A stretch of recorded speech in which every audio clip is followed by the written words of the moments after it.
Assalamualaikum warahmatullahi wabarakatuh, Iwan Villa semua. Kembali Waalaikumsalam lagi nih, warahmatullahi wabarakatuh. berkumpul bersama kita di sini.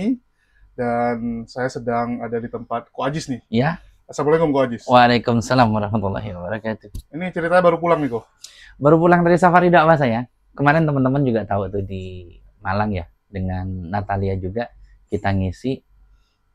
Kemarin judulnya kebetulan nih tentang cinta tuh, bareng Waduh, Natalia. Iya, cinta beda server, mungkinkah gitu. Ternyata kesimpulannya cinta beda server menyengsarakan gitu. ini siapa yang punya pengalaman nih di antara narasumbernya? Oh nggak ada, Oh, nggak ada. nggak ada, nggak ada, nggak ada. Aku sudah prepare kok. Hmm. Jadi saya nih dari sebelum jatuh cinta udah prepare supaya saya tidak jatuh cinta beda server. Nah, nggak tahu lagi kalau misalnya dulu ya ada Oten cantik, mualaf, terus mencintaiku mungkin beda gitu. Kalau Oten cantik mau banyak gitu, tenang aja. Temen gue cantik-cantik kok. Teman satu gereja cantik-cantik. Teman satu gereja cantik-cantik.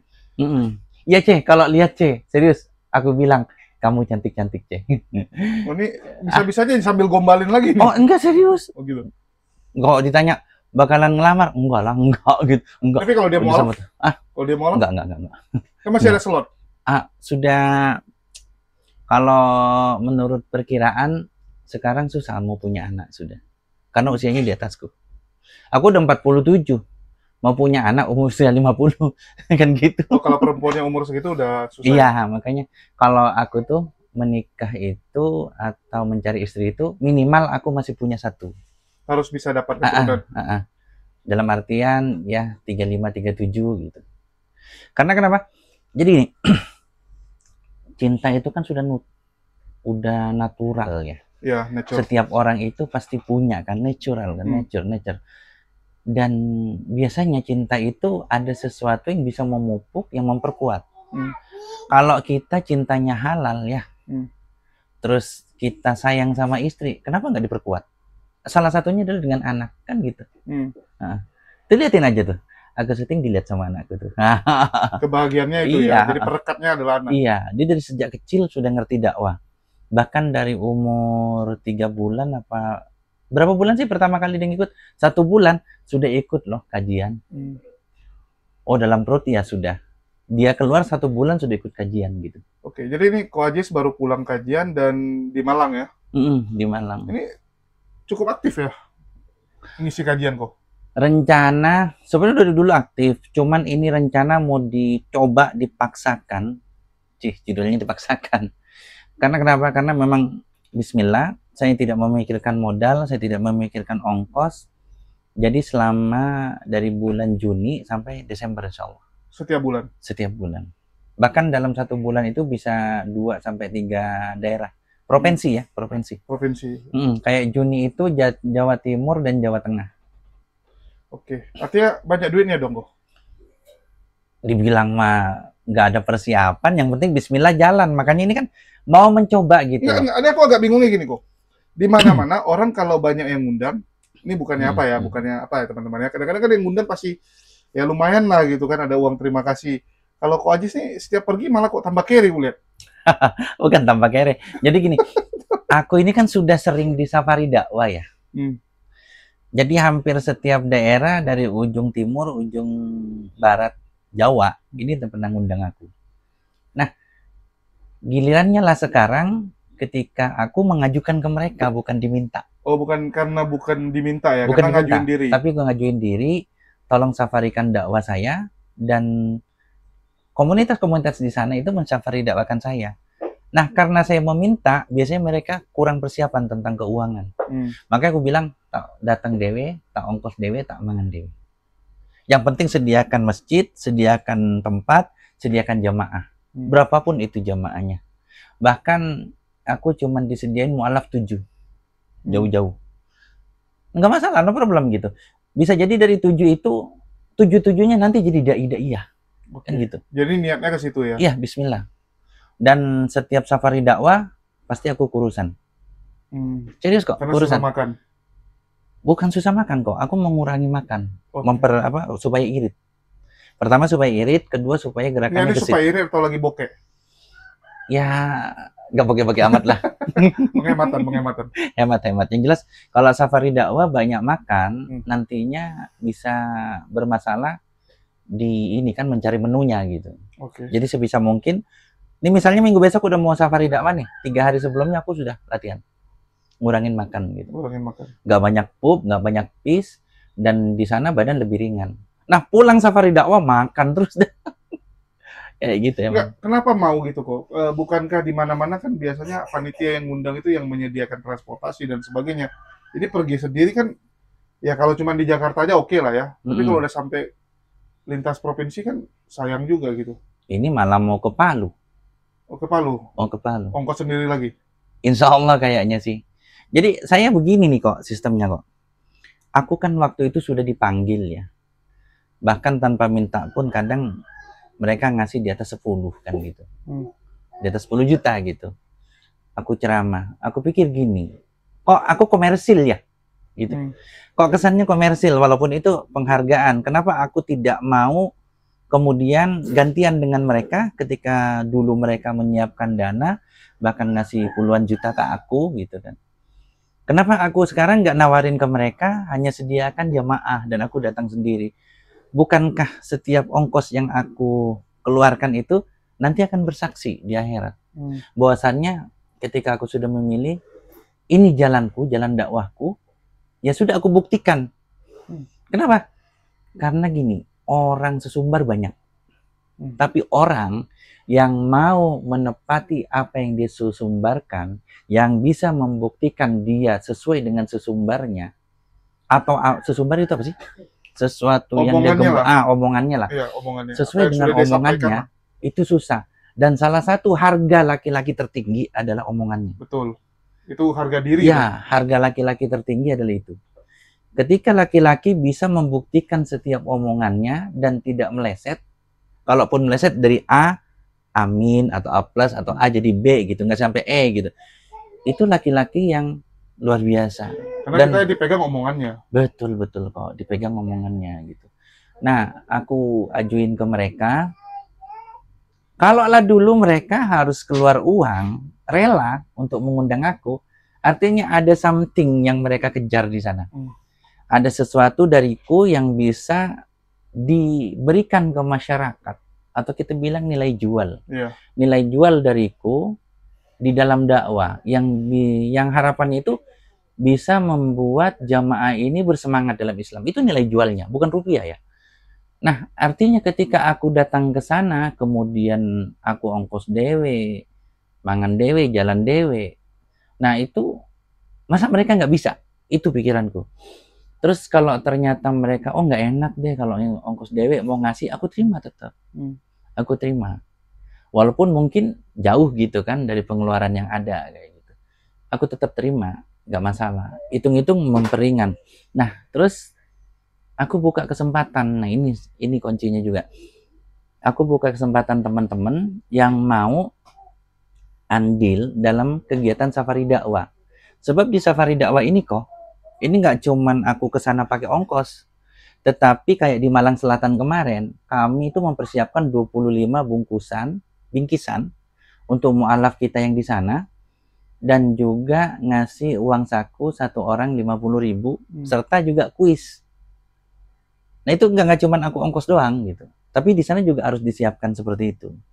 Dan uang Anda yang kemarin diinfakkan lewat channel ini juga, lewat yang lain juga, masuk ke aku nih, sudah tersalur di ongkos, tersalur di itu juga kan bingkisan, dan juga panitia. Alhamdulillah dengan cara seperti itu lebih ringan kok. Apalagi di Malang itu rumahku. Jadi aku nggak perlu dikasih hotel, nggak perlu dikasih apa kayak gitu. Sekalian pulang kampung. Sekalian nengokin mertua. Kayak gitu. Ya karena kita nggak pungkiri ya, kalau kita turun ke lapangan tuh kan kadang-kadang kita udah budgetin bisa meleset. Oh iya. Paling sering itu kan. Apalagi bawa anak istri. Iya, kayak kemarin aku pergi dari jumlah hari meleset, otomatis jumlah hari meleset naik tuh biaya. Terus kadang-kadang ya mobil ternyata bisa ada problem ya, begitu rusak mobil itu jadi biaya lagi tambahan gitu kan. Kadang-kadang jadi over budget, kadang-kadang mikir juga mending Jakarta aja, malas lah aku ke daerah gitu kan. Kayak Koko, kenapa gitu semangatnya tuh ke daerah? Aku Bukankah mix Jakarta sih. juga luas, Enggak, Jabodetabek gitu? sebenarnya di mix Masih ada juga sih Bogor, kok. Depok gitu kan, masih luas. Di mix juga sih kok. Ini kan cuman liatnya aku keluar kan. Padahal tau nggak? Agustus ini satu agenda ya. Agustus itu yang agendain tuh. Jadi Istri, merangkap jadi manajer. iya semua manajernya. Dan manajernya kita nggak narif, bener-bener nggak narif. Bahkan kita nombok ngongkos nggak masalah. Jadi Agustus ada 1, September insya Allah 3 kajian. Tapi ini aku bingung, sorry kok ya, agak pribadi nih. Biasanya kalau ada cindo, ya apalagi jadi ustadz, biasanya cepat viral nih. Nggak juga. Kok belum nih? Ya nggak tahu. Ya, yang penting gini, aku dulu pernah berdoa gini kok. Ya Allah, aku ingin terkenal di langit. Kayak gitu. Intinya viral di langit dalam kebaikan seperti Uwais Al-Qarni. Gitu. Ya di dunia nggak apa-apa sih, nggak terlalu viral gitu. Nggak masalah. Yang penting aku berguna di dunia. Nah kemudian ketika aku berubah slogan menjadi nahnu duat qabla kulli syai'in, artinya profesi utamaku itu adalah dai sebelum yang lain. Artinya kalau aku lagi servis komputer kemudian dipanggil, yuk berangkat kamu ngisi di sini dadakan, aku tinggal.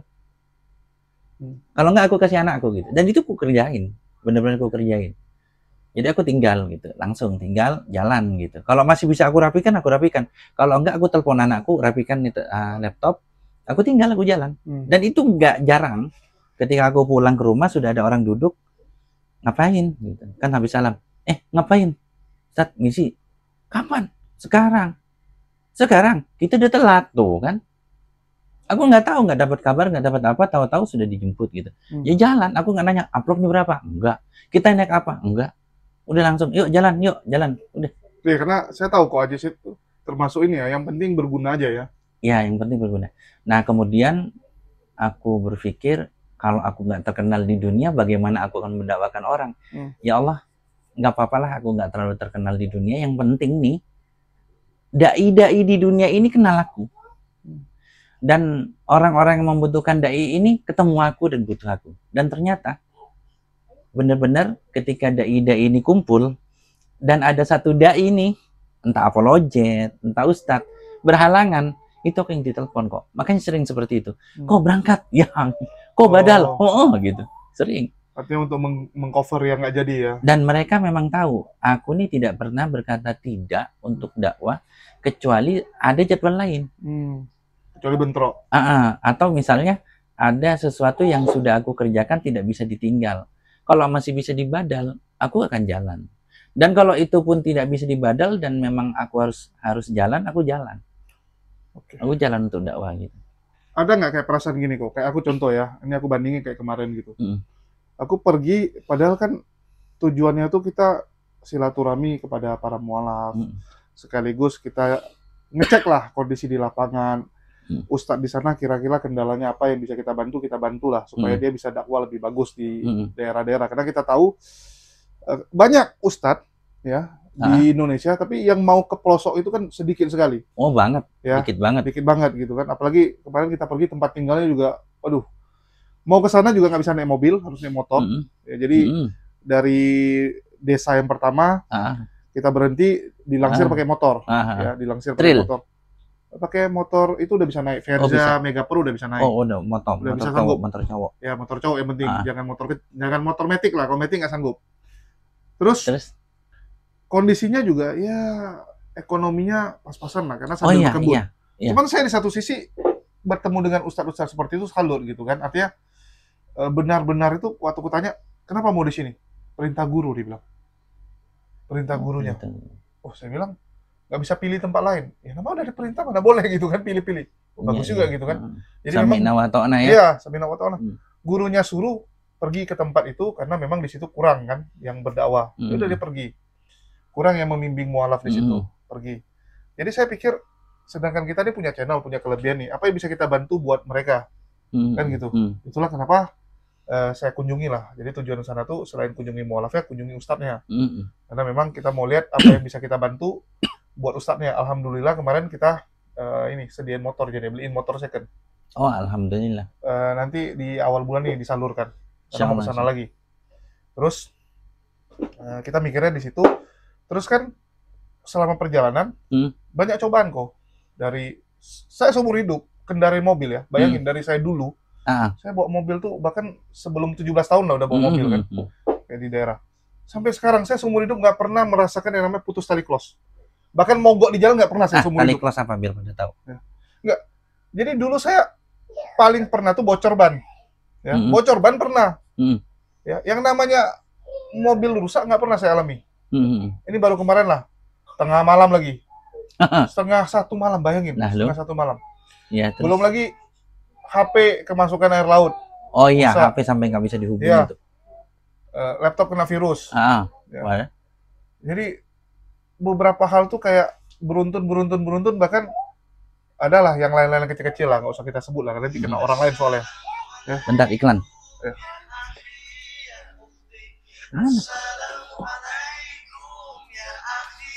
Kalau yang lain tuh nanti kena orang lain, jadi kita nggak sebut. Cuman yang cukup menakjubkannya adalah, saya pikir, loh kita lagi berjalan di jalan Allah kok malah banyak cobaan gitu. Kayak, kok Ajis pernah nggak gitu? Banyak. Bukankah kita seharusnya lagi di jalan Allah tuh mulus-mulus? Oh, enggak lah, kok kalau mulus itu biasanya bukan di jalan Allah. Di jalan Allah itu jarang mulus, walaupun tidak semuanya pasti ada aral, lintangan gitu ya. Tapi biasanya ada. Yang namanya kita di jalan Allah itu musuhnya banyak. Minal jinnati wan nas. Gitu kan. Kalau jin sih nggak kelihatan. Minasnya ini kayak gitu. Terus juga dari alam biasanya, seperti dibilang kan, harus ditempuh begini, harus tempuh begitu. Oh, jadi kalau ada yang bilang harusnya lu di jalan Allah malah dibantu dong. Kalau lu sial artinya lu salah jalan nih. Jadi gini, sebenarnya Allah bantu. Cuman terkadang apakah Allah akan membiarkan kita hanya berkata beriman, saya dai, saya siap, kemudian nggak Allah uji kita. Sedangkan ayatnya ada. Kita akan diuji terhadap ucapan kita, terhadap lisan kita. Seperti saya, nahnu du'at qabla kulli syai'in. Istiqomah nggak sama? Iya, istiqomah nggak? Kan gitu. Lu punya duit masih jalan nggak? Lu nggak dikasih amplop masih jalan nggak? Lu keluar duit sendiri nggak dikasih amplop masih jalan nggak? Jalan kok. Lu dapat cobaan lu masih jalan nggak gitu? Juni tuh seperak pun aku nggak dapat kok. Juni, Jawa Timur, Jawa Tengah, seperak pun aku nggak dapat. Jalan, Bismillah gitu. Bismillah. Bahkan Juni itu ada di satu tempat itu nggak ada nasi padang kan? Oh ya, gimana cerita makannya tuh? Aku mau makan, terus dikasih bakso, aku nggak cukup gitu kan? Karena memang harus ketemu nasi. Aku mau pingsan habis ceramah. Bukan nggak dikasih makan, buat mereka cukup itu nasi. Bakso itu cukup, tapi buatku nggak gitu. Dari pagi. Makannya beda. Beda. Jadi satu tempat yang nggak ada makanan seperti itu, mau cari warung Indomie nggak ada gitu kan, buat ganjel-ganjel lagi, aku turun dulu ke bawah. Mungkin buat orang lain berlebihan, tapi buatku nggak gitu, karena memang membutuhkan itu. Habis makan naik lagi, kayak gitu. Dan emang itu resiko. Dan memang dalam dakwah itu kita ada rintangan. Kenapa? Lu masih mau jalan nggak gitu isinya? Lu masih mau nggak? Ya? Cobaan. Tapi kalau dibilang nggak dibantu, nggak. Contoh gini, ketika kemarin tali putus mungkin ya, terus mobil mogok, itu mungkin kalau yang menggerutu gitu. Tapi kemudian pasti berpikir, ternyata yang ngalamin seperti ini nggak banyak. Dan ternyata bersusah-susah di jalan Allah itu nikmat gitu. Aku bersyukurnya gini kok. Yang pertama ya, aku bersyukurnya itu biasanya ya, mekanik itu ada 24 jam. Tapi spare part kan nggak ada yang 24 jam. Toko kan bukanya besok kan. Iya. Alhamdulillahnya mekanik yang kupanggil, dia mau ngetokin rumah kawannya. Tuh. Jadi pertama dia telepon temannya, nggak angkat. Telepon lagi, nggak angkat. Telepon ketiga angkat. Tapi, aduh dia bilang besok aja lah. Misalnya terbangun lah. Istilahnya dia ngangkat karena terbangun. Terus dia bilang kenapa? Mobilnya gini, mogok-mogok. Udah besok aja dibilang, suruh tunggu. Karena mereka juga kan mikir, lagi tidur kan, malas diganggu. Itu posisi sudah jam 3 soalnya. Saya pun mikir, aduh nih, kalau nunggu, memang paling jam 8-an kan. 8-an orang standar buka gitu. Tapi udah capek sekali gitu, karena dari subuhnya aku udah jalan, belum tidur gitu kan. belum tidur karena kebanyakan berhenti Udah silaturahmi. mau 24 jam Iya, di kecapean. Semarang silaturahmi di mana-mana. Ini udah mau 24 jam lagi kan, Hmm. belum istirahat. Jadi Hmm. udah capek banget. Aku antara pilihan ya udahlah, kalaupun nggak ada aku tidur aja lah kan. Hmm. Udah pasrah gitu, udah pasrah. Tapi aku entah kenapa saat itu yakin pasti Allah tolong, pasti Allah tolong gitu. Itulah aku Terus? bilang sama abangnya, bang, aku minta tolong didatangin aja lah. Dia pertama ragu gitu kan. Hmm. Dia mungkin juga nggak enak kan, kalau datangin nanti dia kedua rumah kawannya kan, sesuatu Iya. yang toko-toko kan. Terus? Tambahin uang bilang kan, nih bang, gue bilang, adalah bantuin lah, aku bilang. Oh yaudahlah, saya coba ya, dia bilangnya. Saya coba, dia pergi. Alhamdulillah berapa menit kemudian ya, sekitar 15 menit datang lagi dia. Udah bawa barangnya, bisa pasang. Kalau enggak ya kita nunggu. Itu masalah simple memang. Itu hal yang simple karena memang barang itu kayak tali close kan pasti ada. Cuman kan siapa yang jam 3 pagi jam gitu segitu, betul, yang mau kan? Dari dapat mekanik, terus yang kedua juga tokonya mau bukain gitu kan. Nah, itu pertolongan. Terus yang saya terkejut gini, kan banyak tuh komentar dari sebelah. Mampus kau. Itulah kalian kesana islamisasi, diazab sama Yesus. Terus? Saya baca komentar-komentar gitu kan, ya nyebelin, cuman mau dijawab juga lagi malas kan. Iya. Yang gituan kan kita mau jawab apa juga kan, kita mau bilang, Tuhan kau gini-gini kan gak nyambung kan. Iya benar. Mereka mau bilang gitu, ya udah kita dengerin. Tiba-tiba saya dapat kabar, misionaris yang dulu suka ngejek saya, dan termasuk junjungan dari yang Bani Taiping ini, kecelakaan. Terus? Lagi dari penginjilan, kurang lebih waktu yang sama dengan saya lah, paling selisih berapa hari. Lagi penginjilan kecelakaan, tabrakan parah. Terus lebih sedih gitu kan? Iya. Saya mikir, alhamdulillah kita nggak kecelakaan. Itu lagi posisi mau motong mobil orang, tiba-tiba nggak ada gas. Oh, kosong tiba-tiba. Kan itu masih mending kan? Masih mending kita nggak kecelakaan gitu. Tengah malam lagi, bayangin.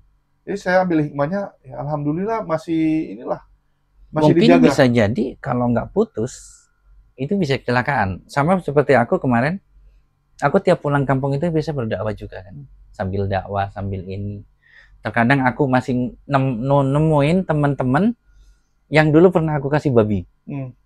Itu banyak, saking banyaknya aku nyari satu-satu.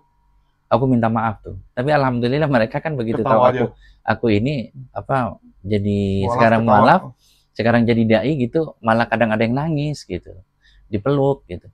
Nah, aku kemarin itu pulang kampung, sekarang nemui temanku, jadi berobat dia. Satu itu yang batok kepalanya itu kok di sini nggak ada kok. Jatuh, batok kepalanya digeser ke belakang, ternyata nolak tubuhnya. Jadi di batoknya ini nggak ada batok, kulit langsung otak. Kok bisa ya? Iya, dan dia sudah kurang ini, kurang ingatannya kurang. Aku datangin, terus ada lagi yang dia kondisi depresi. Dulu itu nggak inget apa-apa, begitu aku datang pertama kali ketemu dia mau ngomong. Kedua kali aku datang ke sana dia sudah bisa kerja kok. Jadi ini 3 kali aku datang ke situ, aku cuma nemuin dia. Ini dalam rangka juga ya dakwah juga gitu, dan juga mendatangi orang-orang yang butuh support. Aku pulang one way ke Jakarta. Macet begitu aku mau masuk yang dari arah Jakarta ke Jawa. Begitu habis macet ternyata di situ kecelakaan. Aku ambil arah yang sebaliknya dari Jakarta ke Jawa, kan one way, semua kan ke arah Jakarta. Arah arus mudik balik, kontra flow. Begitu kontra flow di tikungan Salatiga, aku hampir ngebablas tuh karena tikungannya nggak kelihatan. Akhirnya aku bilang, wah daripada begini kita tidur aja. Tidur kok. Aku minggir di pom bensin. Berarti kalau dari arah sini masuknya ya, aku mau masuk pom bensin salah, karena kan dari sebelah sana. Jadi aku masuk di sini tidur. Begitu tidur, istriku buka HP siaran langsung. Di belakangku beruntun, brak. Aku tidur di depan, nyenyak. Aku nyenyak tidur. Habis itu begitu bangun, Bi, kecelakaan katanya. Sudah aku pindah lagi ke jalur yang normal. Pindah jalur normal. Jadi terkadang sesuatu yang membuat kita terhambat, kesel, itu terkadang salah satu bukti rencana Allah. Artinya apa? Harusnya engkau mengalami itu.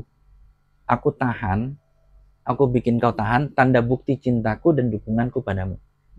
Jadi seperti itu.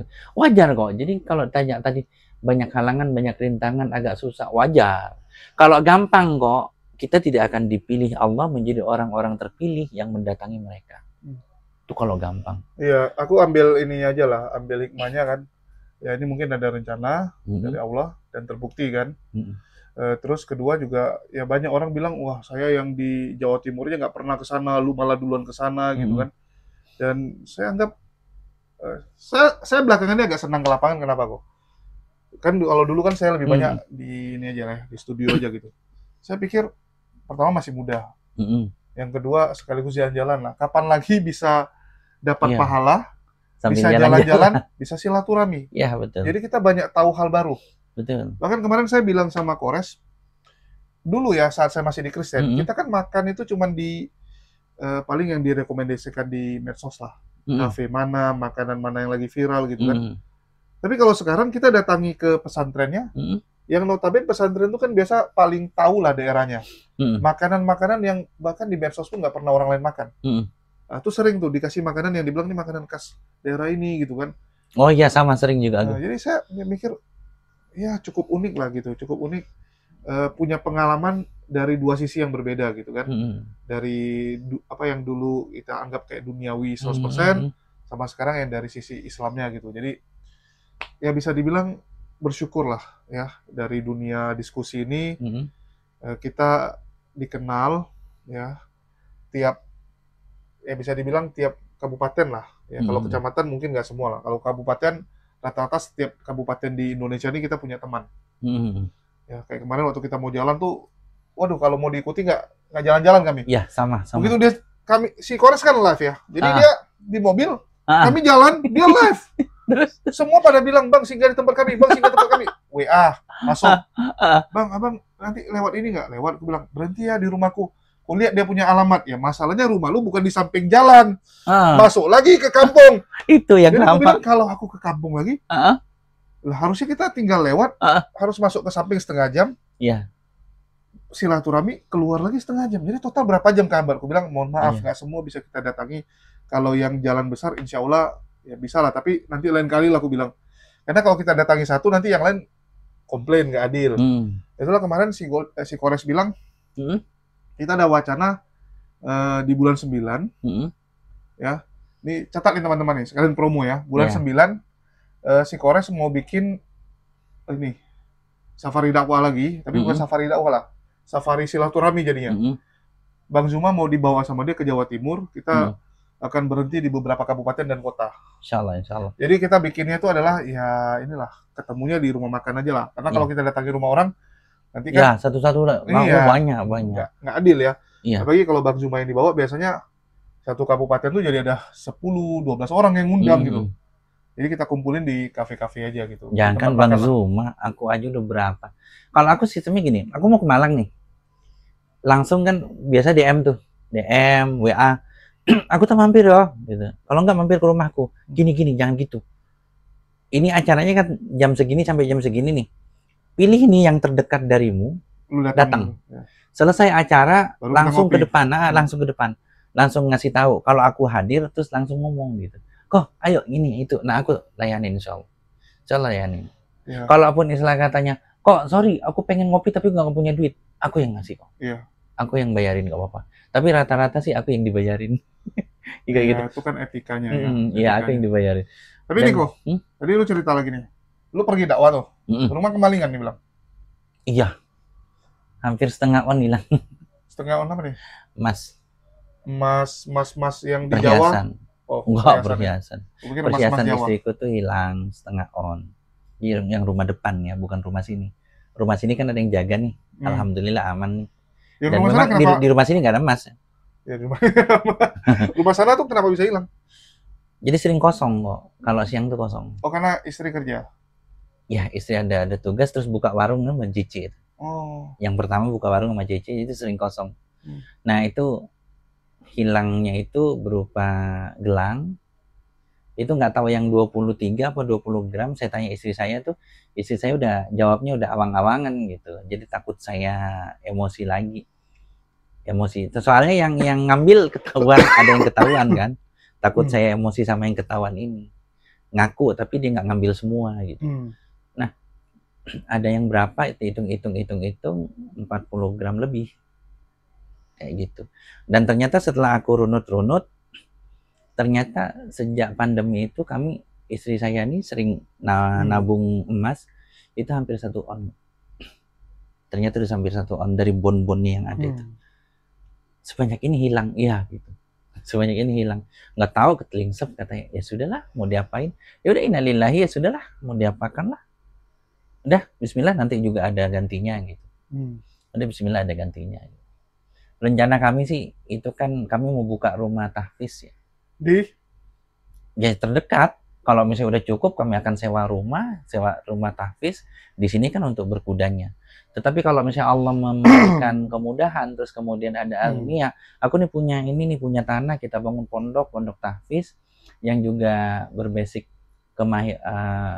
keahlian memanah berkuda, aku setuju kok. Tapi di situ aku jangan cuman nimbrung doang, tapi aku yang punya ide gitu loh. Perkara nanti silabusnya begini-begini nggak masalah, yang penting ideku jangan ditutup. Sebab aku pernah diajak gabung di sebuah pondok daerah Jawa Barat, baru berdiri itu, aku sebagai apa? Kalau aku cuman sebagai ikon doang, kemudian aku nggak bisa apa-apa, maaf, aku punya visi misi. Jadi biar orang tahu ketika aku berada di satu pondok atau yayasan pendidikan, itu visi misiku ada di sana. Minimal nih visi misimu, visi misiku itu nyatu. Tapi kalau visi misiku dihilangkan, sorry, cuma jadi ambasador doang. Ya aku nggak mau, apalagi ambasador udah gitu juga nggak tahu dibayarnya berapa juga kan gitu. Sedangkan dibayar aja aku nggak mau gitu. Aku maunya gini, kita dirikan sebuah pondok tahfiz, yayasan pendidikan yang memang ada visi misiku di sana. Kenapa harus ada? Sebab gini, salah satu visi misiku adalah apa? Menelurkan minimal 100 dai-daiyah dari TMI, Tionghoa Muslim Inspiration, yang rata-rata itu adalah mu'alaf. Dan pondok itu nanti akan jadi bahan percobaan dia. Jadi dia nanti akan mencoba ceramah di sana. Kemudian ketika belajar fikih, bagaimana penyerapannya dia harus ngajarin santri kayak gitu. Itu aku pengen. Kalau itu visi misiku nggak ada kok, aku nggak terlalu minat kok. Kenapa? Gini, Ko Julius punya 1000 murid. Ini kita anggap murid. Murid itu jadi murid. Maka ilmu Ko Julius cuma jatuh kepada murid itu dan kepada anak-anaknya. Kalaupun jatuh. Tapi Ko Julius punya 2 murid yang bisa menjadi guru kok. Bisa jadi dia itu mengajar 1 juta murid. Dan ilmu Ko Julius ditelur-telurkan ke sana. Terus diturunkan hingga jadi apa? Multi level marketing pahala kok. Bayangkan kalau 100, bayangkan kalau 1000 dai-daiyah. Nah itu yang aku buru. Terus tentang santri-santri gimana kok? Tetap kita buru. Jadi kalau kita nih lagi mencari ikan, kita misalnya mencari ikan ini nih, ikan apa? Ikan tongkol ya yang 100 kilo. Kalau misalnya kita dapat ikan tongkol yang 50 kilo, jangan dibuang. Itu sudah boleh kita ambil. Yang nggak boleh diambil itu kan yang kecil-kecil. Nantinya anaknya nggak bisa gede-gede gitu kan. Seperti itu. Nah, kalaupun kita nanti punya rumah tahfiz, kemudian kita juga seiring membentuk dai, ya jalankan gitu. Jalankan. Cuman aku mau nanya nih. Kan udah lama nih TMI. I-nya 1. Taman mini jadi. Kalau api I-nya 2. Api I-nya 2. TMI. Itu udah ada nggak murid Ko Ajis langsung yang istilahnya yang kita kenal lah, netizen kenal, yang istilahnya belum terkenal. Kalau terkenal belum, tapi kalau sudah mulai terjun iya. Kalau yang jadi ujung tombak kegiatan banyak. Mereka masih, jadi gini ya, berbicara di depan jamaah itu berbeda dengan berbicara di depan kelas. Istri saya itu dulu danton Pak tentara? Bukan, danton upacara. Ya depannya tentara lah, dilatihnya tentara kan di Malang. Terus dia juga sering ngasih motivasi ke teman-temannya. Dia juga acara sekelas Ustazah Halimah Idrus itu kan belasan ribu. Sanggup handle apa? Dia ikut ngomong? Enggak, dia handle acaranya sampai ribuan. Sanggup. Dan ketika suruh sambutan juga bisa. Hmm. Satu saat aku kerjain. Hmm. Aku safari dakwah ke Malang, pematerinya dia. Terus? Aku biarin kok, Hmm. sengaja. Seperti aku ngedidik para mu'alaf untuk berdakwah. Oh ya, itu program Ko Ajis ya? Mu'alaf berdakwah. Dari pertama ngomong sudah mulai agak grogi. Karena dia nggak tahu mana yang akan disampaikan secara berunut. Kalau dia diskusi kan gampang, ada tanya jawab. 10 menit mulai macet, aku biarin. 15 menit gak bersuara. Macet, Neng, saya bilang. Iya, macet. Udah tahu susahnya berbicara di depan? Ya. Aku pancing. Nah, aku pancing. Mulai bicara. Nah, 1 jam jadi. 1 jam gak kerasa kelewat. Jadi Natalia Irian itu Ko Ajis yang ngajak? Oh, Natalia udah pintar. Natalia. Cuman apa? Kesulitan kami itu kemarin karena kita bahas kristologi tentang pernikahan, tetapi kita di umum. Jadi nggak seperti di Komal. Kalau di Komal kan bisa gitu, betul kau gitu kan. Kalau di sana kan kita harus benar-benar kata-kata yang baik. Ya. Jadi terkadang kita ngerem itu gitu loh. Karena kebiasaan di Komal. Karena di Komal. Ya kalau orang memang kebiasaannya kajian yang umum, dia akan mungkin biasa. Ini gara-gara kalian kebiasaan di Komal tiba-tiba dibawa ke situ. Jadi kadang-kadang ada salah kata gitu ya. Nggak salah kata, jadi agak ngerem dikit. Agak ngerem, agak ngerem gitu. Agak ngerem supaya nggak salah kata gitu. Sebab yang kita bahas ini memang tentang perbedaan akidah kan. Sebisa mungkin kita sampaikan dan audiennya itu bukan mereka yang di Komal. Betul. Kalau kita di Komal mah cuek, itu nggak masalah. Mau 5 jam Natalia bisa. Tapi karena memang di situ aku dan Natalia itu yang rem ngomongnya. Karena kita tahu di depan itu bukan semua yang penikmat Komal. Bagaimana bahasa kita akan nyambung dan bahasa kita juga bisa diterima oleh semua kalangan seperti itu. Dan alhamdulillah reaksi terhadap cara Natalia menyampaikan itu luar biasa.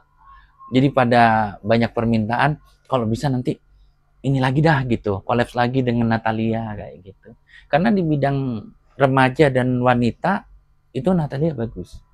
Iya, karena cewek ngomongnya juga menyenangkan. Sebenarnya lembut, Natalia itu lembut loh. Iya. Ngomongnya enak gitu loh. Kecuali sama Oten. Kalau diituin Oten ya. Tapi zaman dulu aku pertama kenal Natalia masih lembut juga ketemu Oten.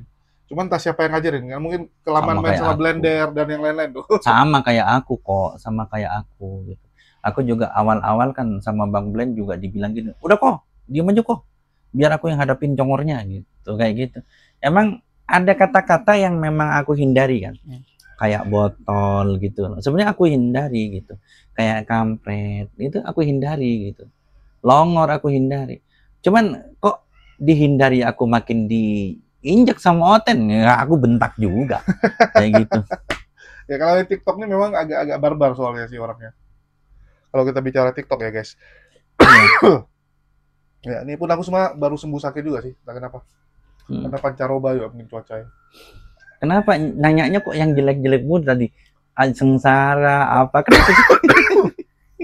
Ya, kita kan apa ya, identik gitu kan, dari pihak sebelah pasti akan fitnahnya kayak gitu kan. Fitnah gimana? Mu'alaf kenapa? Ya, banyak menderita. Mu'alaf menderita pasti. Terus lu kalau dakwah Islam, mereka kan selalu bandingin, lihat tuh pendeta sukses-sukses gitu kan, karena di jalan yang benar. Kalau kalian coba lihat kurus-kurus gitu kan, sedih-sedih gitu. Apalagi kalau kayak Ko Ajis nanti kan, kalau bicara gini kan pasti dibilang, itulah kena azab gitu kan. Oh gitu, kena azab. Enggak juga. Memang sih kalau dibilang secara kasat mata banyak kesedihan ya, banyak kesedihan gitu memang. Memang kita banyak kesedihan dari sejak aku awal mu'alaf pun sudah. Jadi ketika aku mu'alaf itu, aku nggak banyak minta uang ke orang tua. Dan aku kangen orang tua, jadi aku interlokal kok waktu itu. Telepon. Uang wesel sering telat. Ketika dapat uang wesel itu 70%-an buat interlokal. Ya karena zaman dulu belum ada HP ya. Jadi aku kalau lapar kadang puasa. Orang ini nggak tahu kadang interlokal kalau yang muda-muda. Oh, interlokal itu pakai handphone yang puter itu loh sama pencetan. Telepon yang itu antar daerah. Ya, jadi dulu itu kalau antar daerah itu tarifnya mahal banget. Mahal interlokal. Mahal banget. Nah, jadi habis itu. Dan aku nggak ngomong gitu. Ketika ditanya sama mama, uangnya habis. Baru habis. Udah 2 minggu. Kok baru ngomong? kasihan mama takut nggak punya duit. Nah itu kan aku nggak bisa ngomong kalau aku muslim, dan aku kangen gitu, nahan rindu. Dan setelah aku ketahuan masuk Islam itu di tahun kelima, keempat naik kelima aku sudah muslim, itu udah tahun kelima keempat muslim, itu aku baru ngasih tahu ke orang tua kan, itu orang tua nolak. Banyak lagi nih, banyak hal-hal yang memang gak nyaman, seperti dibully di acara keluarga gitu kan, disodorin babi, diomelin, mama nangis, aku malu punya anak kamu gitu. Kenapa? Kan babi itu makanan terbaik kan buat kita, makanan terbaik leluhur, ternyata ditolak gitu. Tapi setelah aku masuk Islam kurang lebih, anakku umur berapa ya? 10, 4 tambah 10, 14 tahunan, alhamdulillah mama syahadat kok. Syahadat ini kenapa? Dengan tetesan air mata satu tetes, netes di pipi mama sebelah kiri. Ketika aku bersihin mama, 27 jam sebelum mama meninggal. Kenapa? Karena aku tuh dibully, aku tuh ya pokoknya dijelek-jelekin, terus ya sering ke telat nggak makan gitu kan. Wesel telat, udahlah telat, habis buat interlokal. Aku tuh tegar gitu. Terus ya banyak termasuk ya diledek-ledek gitu, aku tegar. Tapi mama ngelihat ada satu tetes air mata nempel di pipinya, artinya apa? Ini sesuatu yang luar biasa. Nah dari situ pernah nangis soalnya. Enggak, sejak aku menikah, kemudian aku dagang, kalau dulu cengeng waktu belum nikah, waktu belum gede lah, biasa anak kecil. Setelah aku nikah, aku kan dagang ikut orang Padang kan. Belajar dari orang Padang, dipalakin, lagi dagang dipalakin, kehujanan, terbalik, motor terbalik, ini terbalik gitu. Kadang makan enggak, kadang di rumah nggak ada lauk gitu. Dagang nggak laku, hujan, nggak punya duit. Nah seperti itu. Itu aku diam aja, nggak ini sama mama, nggak sampai, ayo lo modalin aku gimana, enggak. Ya sudah diam aja, nggak dimodalin, ya sudah aku jalan sendiri gitu. Sampai sama mama dibilang gini, kamu makan apa? Dilihatkan ke rumah tuh, aku ada kulkas bekas belinya, nggak ada isinya, kulkas gila kamu gitu, bawa anak bawa istri kulkas nggak ada. Ya aku nggak punya duit, udah ayo jajan. Kalau diomelin nggak usah, aku bisa hidup dengan apa adanya, aku bilang. Tapi kalau nggak diomelin ya nggak apa-apa. Ya udah nggak diomelin, ayo ikut mama, bawa motor, dibelanjain beras apa kayak gitu. Itu mama datang ke aku kayak gitu. Nah itu nggak pernah nangis, nggak pernah ngeluh gitu. Yang ngeluh mungkin sewajarnya lah gitu. Hujan gitu, nggak dapet duit gitu, itu kan ngeluh. Nah begitu air mata itu netes, mama sudah lama tidak melihat aku nangis. Aku bilang, mah syahadat yuk. Mama pandang mataku, kemudian iya. Tapi mama ikhlas ya syahadat. Mama masuk Islam, satu agama dengan aku. Iya, syahadat. Nah sebaliknya ketika mama itu sudah dikafanin, papa suruh ngajak mandiin nggak mau. Akhirnya begitu dikafanin, sudah aku bawa papa masuk, papa nangis. Nah papa ngelihat aku nangis, aku bilang sama papa sayang mama. Iya. Papa cinta mama? Iya. Buktikan cintanya. Apa yang harus aku perbuat? Mamamu sudah mati. Sambil nangis. Nah, aku bilang, Pak, mama masuk Islam. Dalam Islam, papa bisa berkumpul dengan mama ketika papa itu masuk Islam. Buktikan cinta papa sama mama, papa masuk Islam. Papa ikhlas masuk Islam? Iya. Biar kita bisa kumpul di surganya Allah? Iya. Syahadat kok. Ngelihat aku nangis, berbicara nangis, syahadat. Kenapa? Aku tuh dikeroyok orang ya, dipukulin nggak nangis kok. Itu pas papa ngelihat aku nangis, ya air mata lagi. Di depannya mayatnya mama, syahadat. Kayak gitu, berbuah manis gitu loh. Walaupun perjuangan 14 tahun itu akhirnya berbuah manis. Nah terkadang kita berpikir gini, kita pengennya langsung buah manis kan. Iya. Syahadat langsung terkenal, langsung ini, langsung itu gitu. Enggak gitu kok. Enggak semua begitu. Justru biasanya orang-orang lillahi ta'ala itu susah terkenal. Bukan aku bilang aku yang paling lillahi ta'ala ya jadi keceplosan. Jadi biasanya orang yang lillahi ta'ala ketika berdakwah itu tidak neko-neko. Nah, makanya dia kadang disekat sama Allah. Kau masih mau nggak gitu? Ya, cobaannya lebih banyak.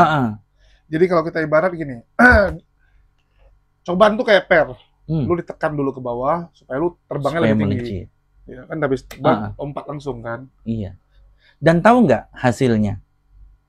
Dari bulian, dari kesederhanaan, aku terbiasa hidup sederhana. Dari bulian, aku terbiasa kuat mental. Dan ketika aku sudah dewasa, tahu nggak kok, aku ini bagaikan raja di sini. Jadi ketika aku pulang kampung, aku siap jadi anak. Kalau aku nggak pulang kampung, di sini aku raja. Jadi rumah tangga kami ini benar-benar sesuai visi misi kami. Nggak ada intervensi dari orang tua. Pernah aku diintervensi sama mama juga pernah, sama mertua juga pernah. Kalau sama mertua karena muslim aku ngomong gini, ibu maaf, ini rumah tangga saya. Kalau ibu ngomelin saya terima. Tapi kalau aturan saya diintervensi, maaf, saya lebih paham tentang Islam, bukan sombong. Aku nggak bisa terima, tapi yang lain aku terima. Nggak masalah. Jadi misalnya, waktu itu kan kebetulan Idul Adha kan, minta anakku itu diajak jalan. Aku bilang setelah motong baru. Karena kenapa Idul Adha itu visi misi saya, semua anak-anakku itu ngurusin daging. Itu untuk dibagikan kepada duafa, supaya mereka ketika ngurusin daging, aku tahu ikhlas nggak mereka. Intinya gini, ketika kita ngasih daging kurban, itu seolah-olah itu untuk kita. Benar dipotongnya hati-hati supaya nggak kotor. Kalau kita lihat kan sering dilempar, iya kan? Aku nggak kasih ke anakku. Motong daging ini ada serat, diambil. Nanti lama, nggak apa-apa. Asalkan yang nerima nanti ngerasanya beli, bukan dikasih gitu, dihargai gitu. Nah ini penting kok. Jadi aku nggak kasih gitu. Jadi kalau misalnya di luar itu nggak apa-apa gitu, nggak masalah gitu. Juga kalau mama kan tentang ini ya, anak masih kecil dibangunin subuh. Oh iya. Mama kan waktu itu masih Konghucu. Aku bilang gini, ini kan hidupku. Kalau mama nggak percaya, itu cuman ini itu tradisi, terus itu cuman ritual, nggak apa-apa. Tapi ini hakku, ini agamaku, tetap akan aku bangunkan. Walaupun mama ngomel, gitu sama mama kadang aku ditoyor lah kamu gitu, nggak kasihan sama anak. Enggak, aku lebih kasihan ketika anakku nggak sholat. Jadi dari kecil aku bawa ke masjid, aku bawa kayak gitu. Dan akhirnya berbuah kan dengan syahadatnya mama gitu. Apalagi ekonomi naik turun, aku lebih sering gini. Kalau ada uang nih, taruh nih 1 juta. Kemudian biaya hidup cukup 500.000 nih. Biasanya aku nih gampangnya gini. Yang 500 itu 200 atau 300 aku bagi-bagi anak-anak dan istri gitu. Nah, lebihnya itu kadang aku gunakan untuk yang lain supaya itu ada amalnya. Kalau nggak lebih ya sudah gitu. Biasanya manajemennya seperti itu. Aku jarang nabung di rekening, jarang. Aku nabungnya itu aku pikir yang bisa dibawa untuk mati dan bisa berguna untuk orang kayak gitu. Jadi makanya jangan terus heran ketika ngelihat aku kok kelihatan cukup gitu ya. Karena aku nggak ngejar dunia kok. Apa yang aku inginkan, aku coba timbang. Kalau aku mampu, aku beli. Kalau enggak, ya aku nabung. Nggak aku paksain utang, enggak. Nah, kalau lebih, aku coba nih lebihnya jangan sampai hanya terbuang saja. Tapi ada orang yang membutuhkan kayak gitu. Jadi nggak neko-neko memang. Makanya aku nggak pernah kekurangan. Bukan aku kebanyakan uang, enggak. Aku mengukur keinginanku dengan income-ku. Sudah. Ya, jangan nafsu digedein. Karena kadang-kadang orang gini kok, dia tuh nggak butuh, tapi matanya doang yang butuh gitu. Oh, sama naluri, ya, wajar gitu. Apalagi orang lihat sekarang online ya, semua dibeli gitu. Padahal begitu nyampe juga nggak dipakai. Iya gitu. Makanya beli yang kita butuhkan aja. Makanya kayak emas yang hilang itu rencananya buat apa? Kita nih kalau bisa mau bikin rumah tahfiz. Kalau bisa kita akan beli tanah murah-murah. Iya. Kenapa? Karena tanah ini sewa loh sekarang. Iya. Aku beli tanah murah-murah, di situ dibangun rumah tahfiz, dibangun apa kayak gitu kok. Rencananya kayak gitu, nabung-nabung. Tapi Allah berencana lain, ya sudahlah. Dan itu yang terbaik, insya Allah terbaik pasti. Nggak ada yang nggak terbaik. Siap. Wajar. Biasanya gini ya, makin tinggi level kita, ujian makin berat. Kelas 1 SD mungkin cuma sekedar sederhana ya. Tapi kelas 1 SMA itu rumit ujiannya. Apalagi engkau akan jadi dokter, jadi profesor. Profesor mungkin nggak ujian, tetapi untuk menemukan sesuatu itu sulit. Risetnya. Oh iya, kalau riset Kajian. itu gampang, setiap orang jadi profesor. Kayak gitu. Intinya gitu. Kalau misalnya jadi profesor gampang, bukan B.J. Habibie yang jadi profesor, tapi engkau yang nyinyir yang jadi profesor. Kan gitu. Karena susah, makanya Profesor B.J. Habibie sampai sekarang profesor yang luar biasa dengan ratusan hak paten. Itu dalam dunia penerbangan saja ratusan. Belum dunia lain. Ya, luar biasa. Luar biasa. Jadi nih, Ko Ajis akan terus nih dakwah seperti inilah ya. Insya Allah terus. Tapi kan usia kan nambah, akan lebih capek gitu. Fisik akan lebih terbatas. Kalau ini secara logika harusnya aku udah dikubur. Loh, kenapa masih muda?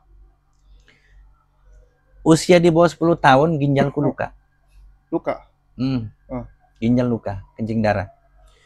Terus ketika dewasa ini udah 10 tahun lebih, kadang tekanan darahku itu bisa di atas 200. Dan aku masih bisa jalan, 200 masih bisa ngopi. Kayak gitu, 200 tuh masih bisa jalan, ngobrol, ngopi. Kalau dibilang agak pening, ya lumayan, kerasa. Cuman aku masih kadang main kuda, kayak gitu. Iya, serius. Orang papaku jebol di 180. Kemarin waktu aku ke Jogokarian, ada di YouTube-ku itu, Pak Aziz Kuatua Mu'alaf. Itu ada saat aku di Jogokarian. Terapinya itu bingung kok. Anakku rusak katanya. Jadi aku dicek tekanan darah itu 185. Wah, alatku rusak. Cek lagi. Saya bilang, saya turunkan ya Ustaz, saya bilang. Cuman nggak banyak gitu. Oke, sebentar. Oke, coba tes. Begitu tes, ternyata turun kok. Alatku rusak katanya. Coba lagi Ustaz. Saya normalkan lagi. Normal, naik lagi kan. Terus habis gitu, kata dia, gini deh, karena antum yang ceramah Jumat, antum tak terapi duluan. Diurut saya. Begitu diurut, saya bilang, Ustaz, nggak kerasa. Terus, kalau mau ngurut pakai sikut. Hah? Sikut, kata dia. Iya, diurut kok. Diurut nggak kuat ternyata jempolnya. Dia pakai sikut. Kata dia, saya nyerah. Dan dia bilang apa? Kok masih sehat? Pertanyaan itu, kok masih sehat, bisa berkeliaran sono sini, dan ditanya, mantang nggak? Enggak. Aku bilang kalau aku makan daging mau bisa di atas 1 kilo sekali makan.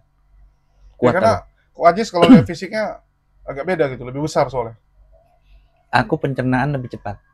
Metabolisme ya? Betul. Nah, dan aku nggak makan junk food. Soda junk food enggak. Dan aku selalu ada bahan-bahan yang sunnah seperti ajwa, kurma ajwa, jualan juga ajwa. Madu ada, madu asli ada, gitu. Madu yang nggak asli juga ada. Terus maksudnya madu yang campur kok. Campur. Terus aku ngopi.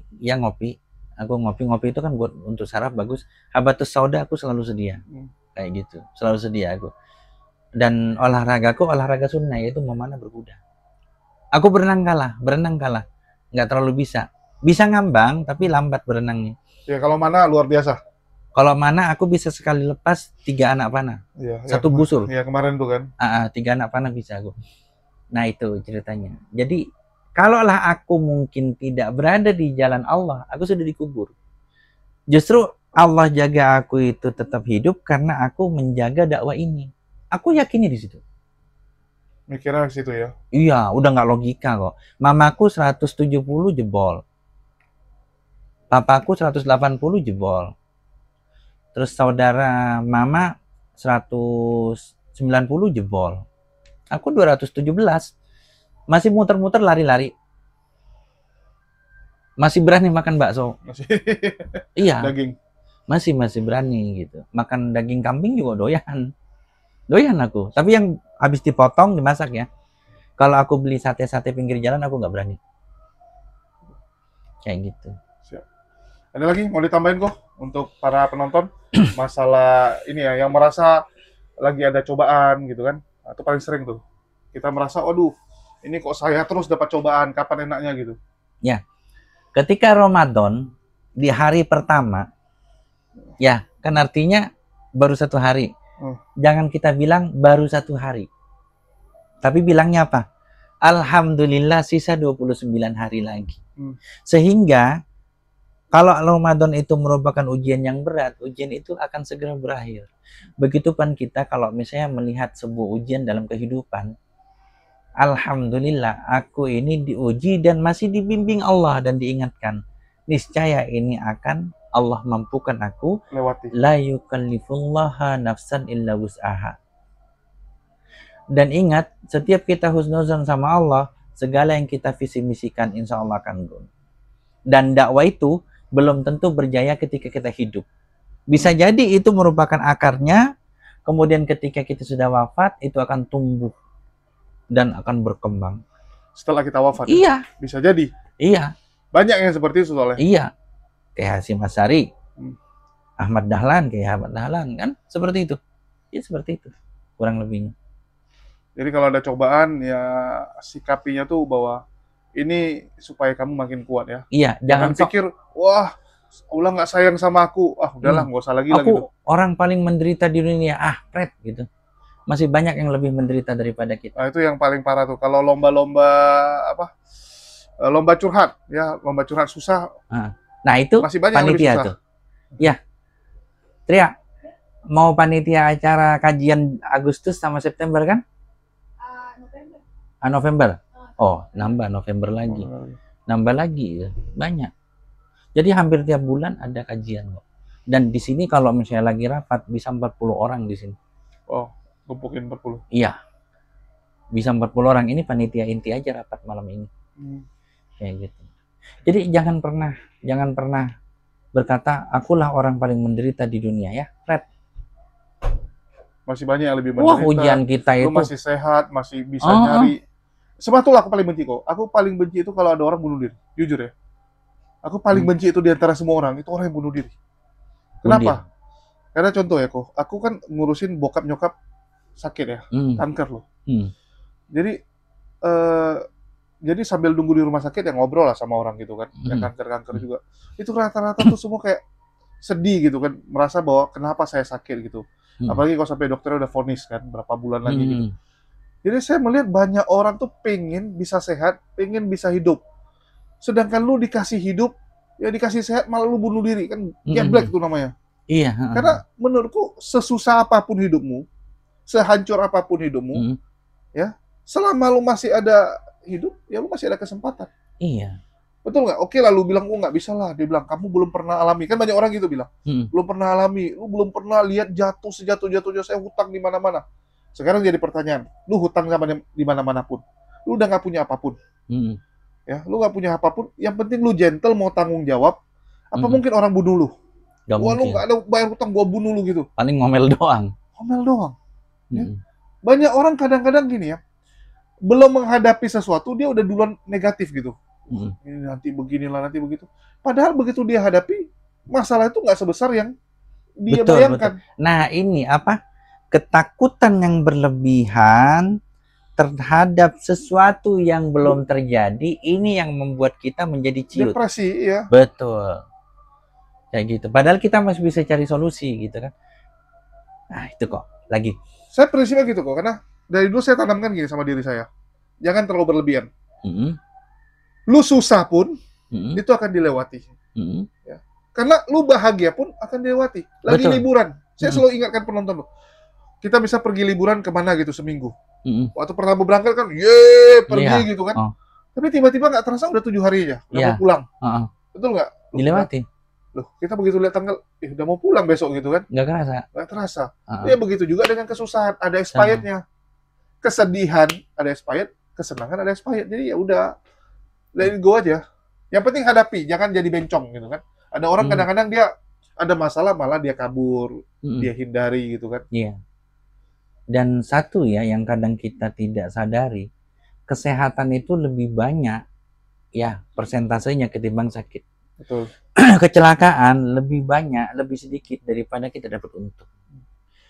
Dan sesuatu yang menyakitkan itu ternyata lebih banyak yang kita rasakan itu persentase tertawa dan kesenangan. Betul. Kumpul sama kawan, ngobrol Iya. kan ketawa.